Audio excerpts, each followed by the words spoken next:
اور ہر طرف سے لوگ لان تان جو ہے وہ کر رہے ہیں، اور یہ کہتی ہے کہ میاں صاحب کی حکومت ہے،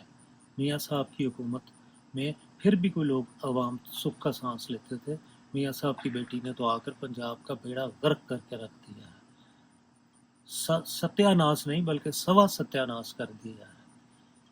اور لوگ روتے بلکتے نظر آتے ہیں کہ ان کی بالکل بھی ان کا گزارا ان کی آمدن میں نہیں ہو رہا، اور اگر یہی صورتحال رہی تو شاید سپتمبر اکتوبر تک یہ حکومت نہ چل سکے۔ فیصلے آنا شروع ہو چکے ہیں، عدالت سے اسلام آباد سے وکٹیں گرنا شروع ہو چکی ہیں، اور یہ نظر آئے گا کہ اس کا اثر پنجاب کی صورتحال پر بھی پڑے گا۔ اب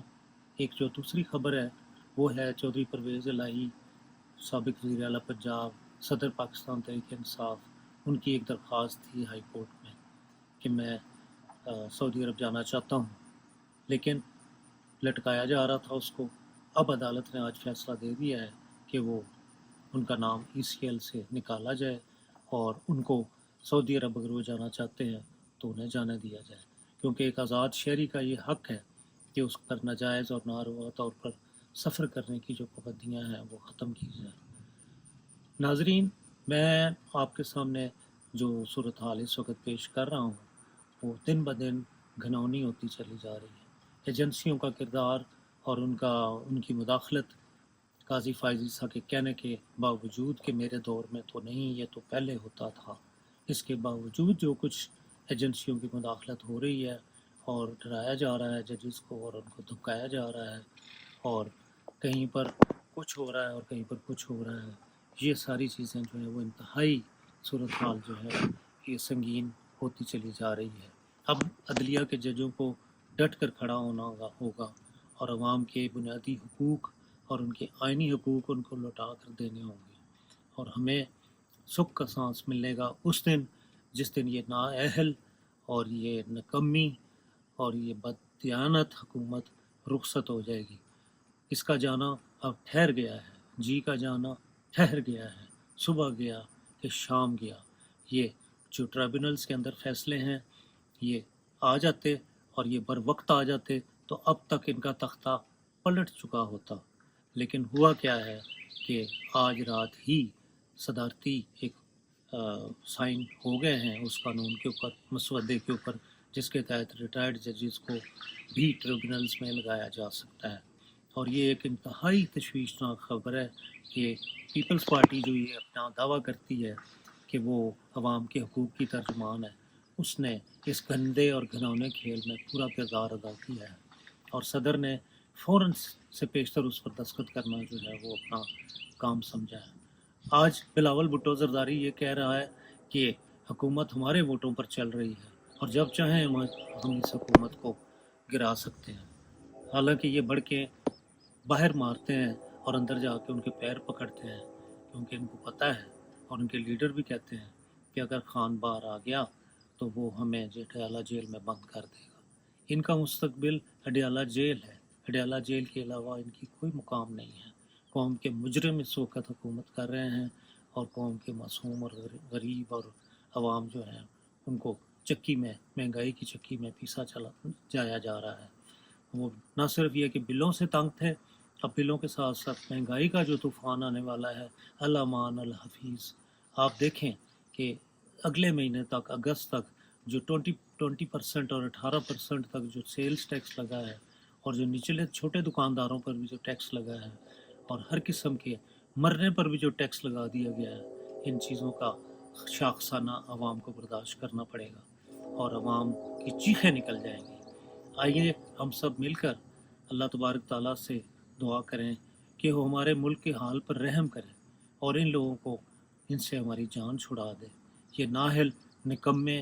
اور یہ نکھٹو یہ اپنی جائیدادیں بنا رہے ہیں، باہر کے ملکوں میں ان کے اثاثے بڑھ رہے ہیں اور غریب کا چولہا جو ہے وہ دن بدن بجھ رہا ہے۔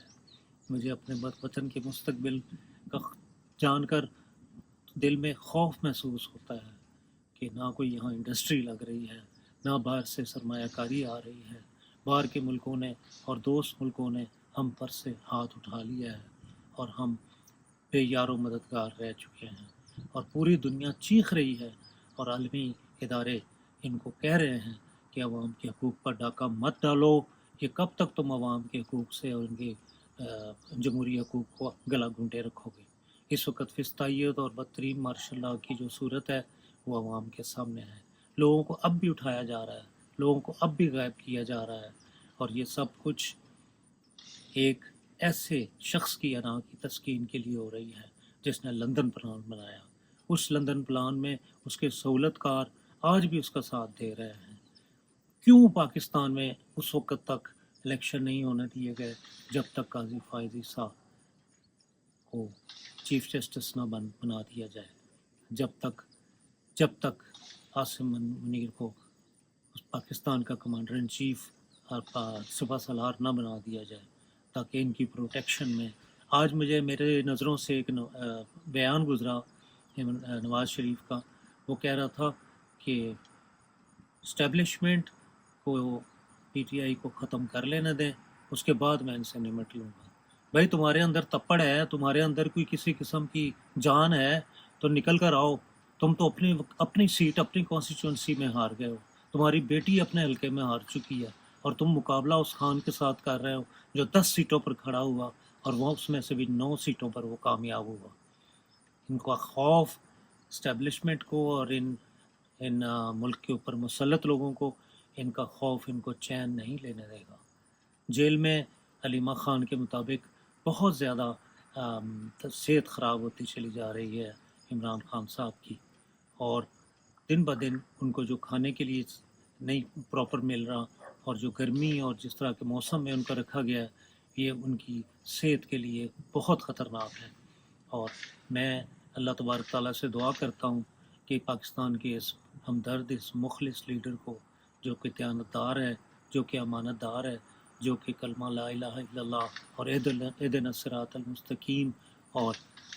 پاکستان کو ایک ریاست مدینہ بنانے کا خواب دیکھ کر آیا تھا, اور عوام کی اکثریت جس کے ساتھ ہے, اس کو اللہ تبارک تعالیٰ جلد رہائی نصیب کرے, اس کو سرخرو کرے اور اس کو کامیابی عطا فرمائے. آپ سب بھی ان کے لیے خصوصی دعاؤں میں ان کو شامل رکھیں, اور میں یہاں دیار غیر میں سے آپ سب سے یہی درخواست کرتا ہوں کہ براہ کرم عمران خان کے لیے ضرور دعا کریں. اللہ آپ کا حامی و ناصر ہو. السلام.